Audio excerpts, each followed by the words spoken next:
بين الهلال والتعاون في الجولة 13 من دوري أي انطلاقة، أي بداية، اللمسات والهجمات المنسقة خطيرة.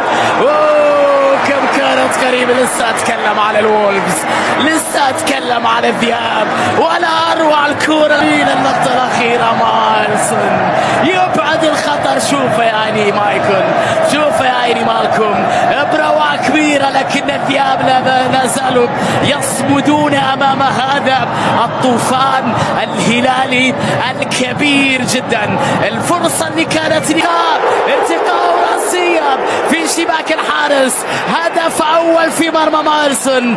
الزعيم يتقدم، هذا وقته، هذه كراته، ارتقاءاته، ضرباته، أهدافه، شخصيته، شموخه، قوته، تهديفه، الشخصية القوية لميتروفيتش. هل كان في خطأ لمصلحة المدافع جيروتو في لقطة الهدف أمام ميتروفيتش؟ سجل ميترو الهدف الأول، ويتكلم الحكم مع مساعدة في غرفة الفيديو. بونو خلصها في توقيت حاسم. لقطة كانت في مدار أمام ميشيل.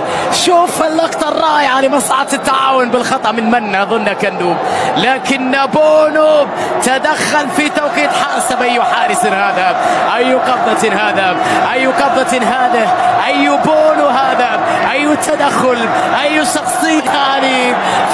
حتى كانه حريف، كانه لعيب، لعبة ولا أروع يا ولد. صعبة يا مايلسون.